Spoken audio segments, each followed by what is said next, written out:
Hello friends, October ತಿಂಗಳಲ್ಲಿ ನಾನು winter ಸೀಸನಲ್ಲಿ ಹೂ ಬಿಡೋ ಅಂಥ ಗಿಡಗಳನ್ನ ಸೀಡ್ಸ್ ಹೇಗೆ ಹಾಕೋದು ಅಂತ ತೋರಿಸಿದೆ. ಇವತ್ತಿನ ವಿಡಿಯೋದಲ್ಲಿ ಆ ಸೀಡ್ಸ್ ಎಲ್ಲ ಹೇಗೆ ಬಂದಿದೆ, ಅದರಿಂದ ಯಾವ್ಯಾವ ಹೂ ಬಂದಿದೆ ಅನ್ನೋದನ್ನು ತೋರಿಸ್ತೀನಿ.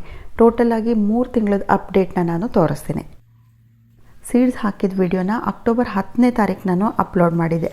ಅದಾದಮೇಲೆ ಯಾವ್ಯಾವ ಟೈಮ್ಗೆ ಅದು ಜರ್ಮಿನೇಟ್ ಆಯಿತು ಅನ್ನೋದನ್ನು ತೋರಿಸ್ತೀನಿ. ಇದು ನ್ಯಾಸ್ಟ್ರಟಿಯಮ್ ಗಿಡಗಳು. ಇದು ತುಂಬ ಬೇಗ ಜರ್ಮಿನೇಟ್ ಆಗುತ್ತೆ. ಕರೆಕ್ಟಾಗಿ 7 ದಿನಕ್ಕೆ ಇಷ್ಟುದ್ದ ಬಂದಿದೆ. ಅದೇ ದಿನ ನಾನು ಈ ಡಯಾಂಥಸ್ ಸೀಡ್ಸ್ ಕೂಡ ಹಾಕಿದ್ದೆ. ನ್ಯಾಸ್ಟ್ರಟಿಯಮ್ ನೋಡಿ 2 ರಿಂದ 3 ಇಂಚಷ್ಟು ಉದ್ದ ಬಂದಿದ್ರೆ ಇದರಲ್ಲಿ ಇನ್ನೂ ಇವಾಗ ಚಿಕ್ಕ ಮೊಳಕೆ ಬರ್ತಾ ಇದೆ. ಇದು ಸೀಡ್ಸ್ ಹಾಕಿ 25 ದಿನ ಆದಮೇಲೆ ಎಲ್ಲ ಗಿಡಗಳು ಇದರಲ್ಲಿ 3 ರಿಂದ 4 ಇಂಚಷ್ಟಾದರೂ ಉದ್ದ ಬಂದಿದೆ. ಇವಾಗ ನಾವು ಇದನ್ನು ಪಾಟ್ಗೆ ಅಥವಾ ನಾವು ಎಲ್ಲಿ ಹಾಕ್ತೀವಿ ಅಲ್ಲಿ ಟ್ರಾನ್ಸ್ಪ್ಲಾಂಟ್ ಮಾಡ್ಕೋಬೇಕಾಗತ್ತೆ. ನಾವು ಹಾಕೋ ಎಷ್ಟೋ ಸೀಡ್ಸು ಹುಟ್ಟೋದೇ ಇಲ್ಲ, ಹಾಗೆ ಹಾಳಾಗಿಬಿಟ್ಟಿರುತ್ತೆ. ಆದರೆ ಈ ಪ್ಯಾಕೆಟಲ್ಲಿ ಮಾತ್ರ ಎಲ್ಲ ಜರ್ಮಿನೇಟ್ ಆಯಿತು, ತುಂಬ ಚೆನ್ನಾಗಿ ಬಂತು. ನಾವು ಟ್ರಾನ್ಸ್ಪ್ಲಾಂಟ್ ಮಾಡಬೇಕಾದ್ರೆ ಗಿಡಗಳು ಇಷ್ಟು ಹೈಟ್ ಇದ್ದರೆ ಸ್ವಲ್ಪ ಗಟ್ಟಿಯಾಗಿ ನಿಲ್ಲುತ್ತೆ. 2 ಇಂಚ್ ಅಥವಾ 3 ಇಂಚ್ ಅಷ್ಟಿದ್ರೆ ತುಂಬ ಸಾಫ್ಟ್ ಆಗಿರುತ್ತೆ. ನಾವು ನೀರು ಹಾಕಿದ ಕೂಡಲೇ ಅದು ಬಿದ್ದೋಗುತ್ತೆ. ಈ ಗಿಡಗಳನ್ನೆಲ್ಲ ನಾನಿವಾಗ ಬೇರೆ ಕಡೆಗೆ ಶಿಫ್ಟ್ ಮಾಡ್ತೀನಿ. ನೀವಿಲ್ಲಿ ನೋಡ್ಬೋದು, ಕರೆಕ್ಟಾಗಿ 1 ತಿಂಗಳಾದಮೇಲೆ ಒಂದೇ ಕಡೆಗೆ ಒಂದೇ ಲೈನಲ್ಲಿ ಹಾಕ್ಕೊಂಡು ಬಂದಿದ್ದೀನಿ. ಇದೆಲ್ಲ ಡಯಾಂಥಸ್ ಮತ್ತು ಕಾರ್ನೇಷನ್ ಗಿಡಗಳು. ಸೀಡ್ಸ್ ಹಾಕಿ ಕರೆಕ್ಟಾಗಿ ಇವತ್ತಿಗೆ 16 ದಿನ ಆಗಿತ್ತು.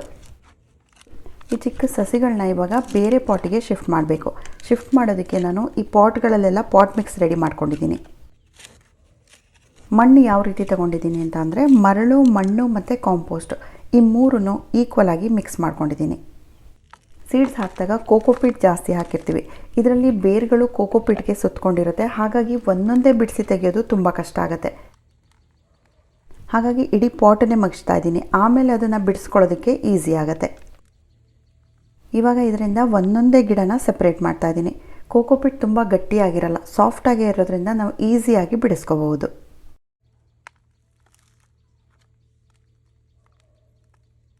ತುಂಬ ಚಿಕ್ಕ ಸಸಿಗಳಿದ್ರೆ 2 ಗಿಡನ ಒಟ್ಟಿಗೆ ಇಟ್ಕೊಳ್ತೀನಿ. ಸ್ವಲ್ಪ ದೊಡ್ಡ ಗಿಡ ಆದರೆ ಅದನ್ನು ಒಂದೊಂದೇ ನೆಡ್ಬೋದು. ಅದನ್ನು ಸಪ್ರೇಟಾಗಿ ಒಂದೊಂದೇ ತೆಗೆದಿಡ್ತಾ ಇದ್ದೀನಿ.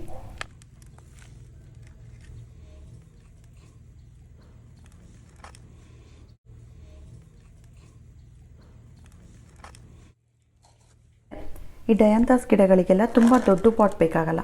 ಇದೆಲ್ಲ ಸೀಸನಲ್ ಫ್ಲವರ್ಸ್ ಆಗಿರೋದ್ರಿಂದ ವಿಂಟರ್ ಸೀಸನ್ ಮುಗಿದ ಕೂಡಲೇ ಏಪ್ರಿಲ್ ಅಷ್ಟರೊಳಗೆ ಗಿಡದಲ್ಲಿ ಹೂ ಬರೋದು ನಿಂತೋಗುತ್ತೆ. ಹಾಗಾಗಿ ಚಿಕ್ಕ ಪಾಟ್ಗಳೇ ಸಾಕಾಗುತ್ತೆ. ನಾನಿಲ್ಲಿ 6 ಇಂಚಿನ ಪಾಟ್ ತೊಗೊಂಡಿದ್ದೀನಿ. ಗಿಡ ನೆಟ್ಟ ಮೇಲೆ ಫಸ್ಟು 1 ವೀಕ್ ಇದನ್ನು ಪೂರ್ತಿ ನೆರಳಿರೋ ಕಡೆ ಇಡಬೇಕು. 4 ರಿಂದ 5 ದಿನನಾದರೂ ನೆರಳಿರೋ ಕಡೆ ಇಡಬೇಕು. ಆಮೇಲೆ ಅದನ್ನು ಸ್ವಲ್ಪ ಬಿಸಿಲು, ಸ್ವಲ್ಪ ನೆರಳಿರೋ ಕಡೆ ತೆಗೆದಿಡಬೇಕು. ಸೆಮಿ ಶೇಡಿಗೆ ತೆಗೆದಿಡಬೇಕು. ಒಟ್ಟು ಒಂದು 10 ದಿನ ಆದಮೇಲೆ ಪೂರ್ತಿ ಬಿಸಿಲಿಗೆ ತೆಗೆದಿಡಬೇಕು. ಇದು ಹೂ ಬಿಡೋ ಗಿಡ ಆಗಿರೋದ್ರಿಂದ ಯಾವಾಗಲೂ ಫುಲ್ ಸನ್ಲೈಟಲ್ಲೇ ತೆಗೆದಿಡಬೇಕು. ಆದರೆ ಗಿಡನ ನಾವು ಟ್ರಾನ್ಸ್ಪ್ಲಾಂಟ್ ಮಾಡಿದಾಗ ಒಂದು 10 ದಿನ ಸ್ವಲ್ಪ ನೆರಳಲ್ಲಿರಬೇಕು. ಆಮೇಲೆ ಇದನ್ನು ಪೂರ್ತಿ ಬಿಸಿಲಿಗೆ ತೆಗೆದಿಡಬೇಕು. ನೆರಳಲ್ಲಿಟ್ಟಾಗ ನೀರು ಜಾಸ್ತಿ ಹಾಕಬಾರ್ದು. ಇವಾಗಷ್ಟೇ ನಾವು ರೀಪಾಟ್ ಮಾಡಿದ್ದೀವಲ್ಲ, ಫಸ್ಟ್ ಟೈಮ್ ನೀರು ಜಾಸ್ತಿನೇ ಹಾಕಿರ್ತೀವಿ. ಆಮೇಲೆ 4-5 ದಿನ ತನಕ ನೀರು ಬೇಕಾಗಲ್ಲ. ಮಣ್ಣು ಪೂರ್ತಿ ಒಣಗಿದ ಮೇಲೇ ನೀರು ಹಾಕಬೇಕು. ಇದು ಕರೆಕ್ಟಾಗಿ ಸೀಡ್ಸ್ ಹಾಕಿ 2 ತಿಂಗಳು ಕಂಪ್ಲೀಟ್ ಆಗಿರಲಿಲ್ಲ. ಇನ್ನೂ 4-5 ದಿನ ಬಾಕಿ ಇತ್ತು.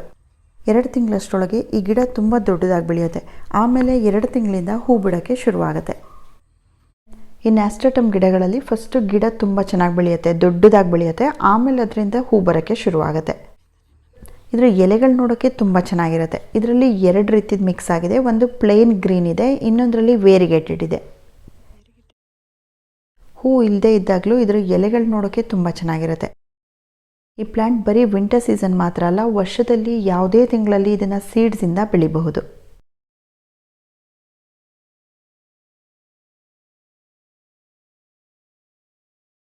ಹೂ ಮಾತ್ರ ವಿಂಟರ್ ಸೀಸನಲ್ಲಿ ತುಂಬ ಜಾಸ್ತಿ ಬರುತ್ತೆ.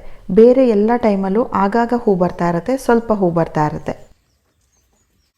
ಒಂದ್ಸಲ ಹೂ ಬರೋಕ್ಕೆ ಶುರುವಾದರೆ ಗಿಡ ತುಂಬ ಹೂ ಬರ್ತಾನೆ ಇರುತ್ತೆ. ಗಿಡ ತುಂಬ ಬುಷಿಯಾಗಿ ಬೆಳೆಯುತ್ತೆ. ಹಾಗಾಗಿ ಈ ಗಿಡನ ನೀವು ಹ್ಯಾಂಗಿಂಗ್ ಪಾಟಲ್ಲಿ ಕೂಡ ಹಾಕೋಬಹುದು.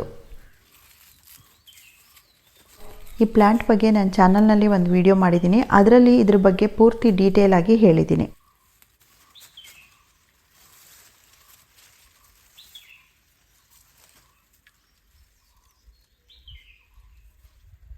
ಈ ಗಿಡಕ್ಕೆ ಮಾಡಬೇಕಾಗಿರೋ ಒಂದೇ ಒಂದು ಕೆಲಸ ಯಾವುದು ಅಂತಂದರೆ ಇದರ ಎಲೆಗಳು ತುಂಬ ಬೇಗ ಎಲ್ಲೋ ಆಗ್ತಾ ಇರುತ್ತೆ, ಹಣ್ಣು ಆಗ್ತಾ ಇರುತ್ತೆ. ಆ ಎಲೆನ ಆಗಾಗ ನೋಡಿ ತೆಗಿತಾ ಇರಬೇಕು. ವಾರದಲ್ಲಿ ಒಂದಿನಾದರೂ ಹಳದಿ ಆಗಿರೋ ಅಂಥ ಎಲೆಗಳು, ಹಣ್ಣಾಗಿರೋ ಅಂಥ ಎಲೆಗಳನ್ನ ಕಟ್ ಮಾಡಿ ತೆಗಿತಾ ಇರಬೇಕು.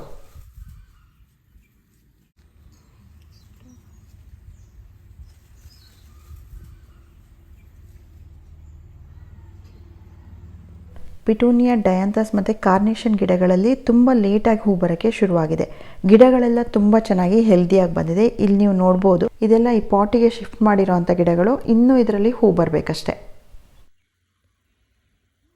ಪಿಟೂನಿಯಾ ತುಂಬ ಕಲರ್ಸಲ್ಲಿ ಬರುತ್ತೆ, ಮಲ್ಟಿ ಕಲರಲ್ಲಿ ಬರುತ್ತೆ, ತುಂಬ ಚೆನ್ನಾಗಿರುತ್ತೆ. ಪ್ಯಾಕೆಟಲ್ಲಿ ಕೊಟ್ಟಿದ್ದು ಮಲ್ಟಿ ಕಲರ್ ಆಗಿತ್ತು, ಆದರೆ ಇಲ್ಲಿ ನೋಡಿದರೆ ಸಿಂಗಲ್ ಕಲರಲ್ಲಿ ಬಂದಿದೆ. ಹೀಗೆ ಎಷ್ಟೋ ಸಲ ಆಗಿದೆ ನನಗೆ. ಪ್ಯಾಕೆಟಲ್ಲಿ ಕೊಟ್ಟಿರೋದೇ ಒಂದು ಕಲರ್ ಇರುತ್ತೆ, ಇಲ್ಲಿ ಬಂದ ಮೇಲೆ ಇನ್ನೊಂದು ರೀತಿ ಇರುತ್ತೆ. ಹಾಗಾಗಿ ನಾನು ಹೆಚ್ಚಾಗಿ ಯಾವುದೇ ವಿಡಿಯೋಗಳಲ್ಲಿ ಲಿಂಕ್ ಹಾಕೋಕ್ಕೋಗಲ್ಲ. ಒಂದೆರಡು ಡಯಾಂಥಸ್ ಗಿಡಗಳಲ್ಲಿ ಹೂ ಬಂದಿದೆ, ಆದರೆ ಹೂವಿನ ಸೈಜು ತುಂಬ ಚಿಕ್ಕದಾಗಿದೆ. ಇನ್ನೂ ಹೂ ಬಿಡಬೇಕಾಗಿರೋ ಗಿಡಗಳಿದೆ, ಅದರಲ್ಲಿ ಯಾವ ರೀತಿ ಇರುತ್ತೆ ಅನ್ನೋದನ್ನು ನೋಡಬೇಕು. ಸೊ ಫ್ರೆಂಡ್ಸ್, ವಿಂಟರ್ ಸೀಸನಲ್ಲಿ ಸೀಡ್ಸಿಂದ ಬೆಳೆಯುವಂಥ ಹೂವಿನ ಗಿಡಗಳು ತುಂಬ ಇದೆ. ಮೊದಲು ನಾನು ಎಲ್ಲ ರೀತಿ ಹೂವಿನ ಗಿಡಗಳನ್ನ ಟ್ರೈ ಮಾಡ್ತಾ ಇದ್ದೆ. ಫ್ಲಾಕ್ಸ್ ಆಗಿರ್ಬೋದು, ವರ್ಬೇನಾ, ಚೆಂಡು ಹೂ, ಪ್ಯಾನ್ಸಿ, ಹೀಗೆ ಸಾಕಷ್ಟು ಗಿಡಗಳಿದೆ ವಿಂಟರ್ ಸೀಸನಲ್ಲಿ ಹೂ ಬಿಡೋವಂಥ ಗಿಡಗಳು. ಈ ಸಲ ಮಾತ್ರ 3 ರಿಂದ 4 ರೀತಿ ವಿಂಟರ್ ಸೀಸನ್ ಫ್ಲವರ್ಸ್ನ ಮಾತ್ರ ಬೆಳೆದಿದ್ದೀನಿ. ಇವಾಗಿರೋ ಗಿಡಗಳಲ್ಲೆಲ್ಲ ಹೂ ಬಂದಮೇಲೆ ಅದರ ಅಪ್ಡೇಟ್ನ ನಾನು ಶಾರ್ಟ್ ವಿಡಿಯೋ ಮಾಡಿ ಹಾಕ್ತೀನಿ. ಈ ವಿಡಿಯೋ ನಿಮ್ಗೆ ಇಷ್ಟ ಆಗಿದೆ ಅಂತ ಅಂದ್ಕೊಳ್ತೀನಿ. Thank you for watching.